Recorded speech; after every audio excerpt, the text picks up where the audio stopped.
Shirley was directed by Josephine Decker, who directed Thou Vast, Mild, and Lovely, and I had to write that down because I probably would have gotten that wrong. And based on a novel by Susan Scarf Merrill, and is from Neon Studios and has Elizabeth Moss, Logan Lerman from the Percy Jackson movies, Odessa Young from Assassination Nation, who I absolutely love, and Stanley Stuberg. And I knew I was going to get that name wrong, and I'm pretty certain I did get it wrong. And yeah, Shirley is either a movie that you're going to love or hate. There is no in between here. This actually kind of reminded me tone-wise of Mother, just dialed down a bit, except Shirley is actually good. This movie is fucking phenomenal. I'm not even going to mix words here.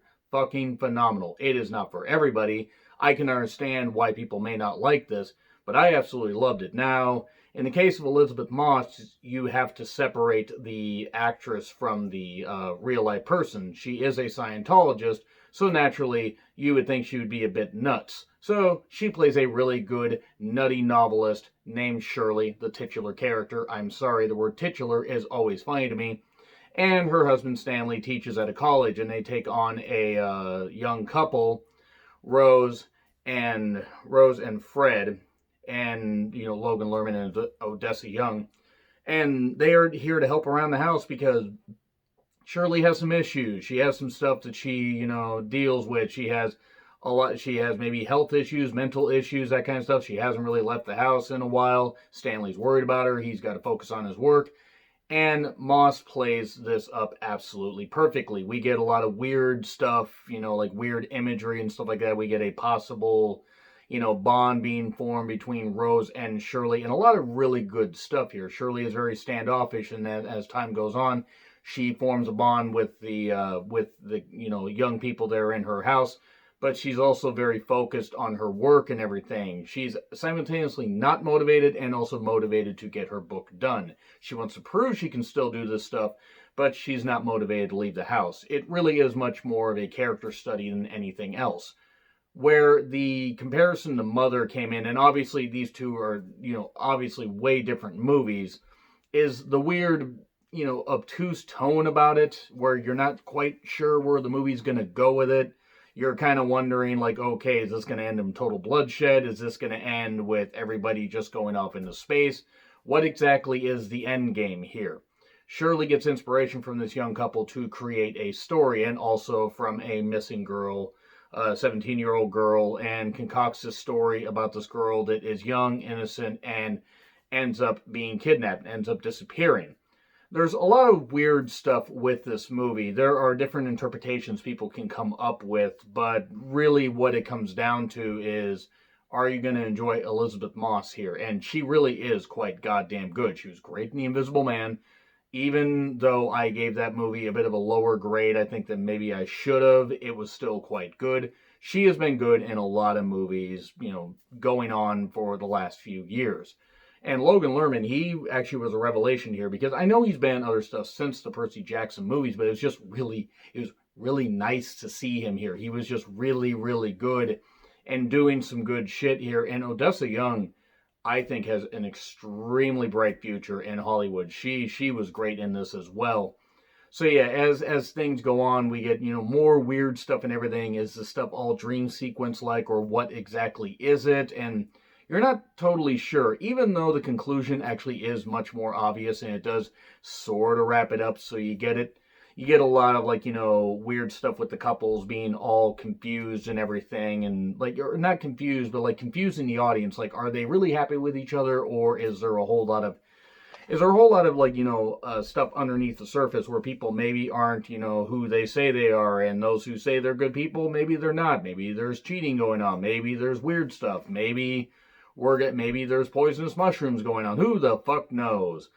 This is a movie that actually is, it's left up to the imagination while wrapping it up at the end. So that's all I'm going to say really right there. But the imagery is great. The cinematography is great. The acting is absolutely phenomenal. It really is good stuff. Now I'm going to get into spoilers here for a little bit, though. So that's just your warning right there. 3, 2, 1, and go. So spoilers if you're still here. Shirley and Rose are at odds with each other. Shirley's even calling her a slut because she got pregnant and everything. And her and, Rose and Fred want to, build their life and everything. He had rich parents, but they cut him off when he eloped with this girl, and they're trying to make ends meet. She's pregnant. He is teaching at this college. Stanley's helping him get in there, and it turns out that Fred's a bit of a drinker and a bit of a cheater, and that gets revealed a little bit later and everything. And at first, Shirley and Rose just do not get along.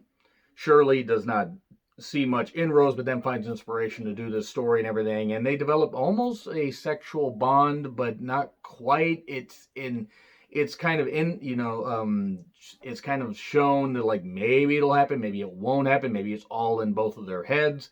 And Shirley keeps gaining inspiration for this story, and her husband's wondering, why the hell haven't you, done all this stuff? And why haven't you, why won't you show me your book? Why are you being so weird about this? But then simultaneously, hey, you're doing a great job on your book. You're doing amazing, sweetie. What was great about this movie, though, is it was obvious that the story that Shirley was creating was bleeding into her reality, and her reality was bleeding into the books, and vice versa. Sometimes real life and, insanity makes for the perfect novel. And that's really what I believe it comes down to. Now, again, maybe I interpret it differently. I have no real idea, but at the end, it seems like Rose and, Fred go off and everything, and Shirley then realizes, wait a second, they're no longer at the house. Was it's all in my head? Because she makes the story, it's great. And that's really about it right there. But Stanley's a real creep, but that ties into the story where we see a bit of a, thing where Rose is there and she is talking to a postman guy who seems to be a bit of a creep himself, but then that bleeds into what Stanley's doing. There's a lot of melding of both of these stories, this alternate reality with the book and, actual reality, and a lot of weird dream sequences, and Moss does play up the insanity absolutely perfectly. The cast is absolutely great. There's other people in the cast, but those are the four main ones. But once again, that's kind of where the tone comes with Mother, where you had four really good actors, and I hated Mother. I absolutely hated it. I'm just taking a second to dump on it right there, but that was a movie I absolutely hated, even though I understood the themes of it. I mean, I didn't want to spoil it at the time, but it was very much obviously the Adam and Eve story that it was. This, however, while not totally grounded in reality, finds a way to have it make sense where, yes, it's not for everybody. Nobody is going to absolutely love it, without wanting to dive into it, but you are going to love it if you give it a chance. If you like artsy movies, you will like it, basically, is what I'm trying to say. If you don't like artsy movies, you might find this one a bit hard to get into, but I really enjoy it. I enjoy the acting. So that's it right there. Absolute A. This movie's going to be on my favorite movies of the year list. There's been some real good shit going on, and apparently theaters are going to be opening back up soon, so it'll be interesting to see if A24 puts out their good stuff like Saint Maud and The Green Knight and stuff like that, because them and Neon Studios are just my two favorite studios. If either of them make anything, I am absolutely on board. So anyway, agree, disagree what I said, like, share, subscribe, Twitter handle in the description. I'm John Rickland. I'll see you soon.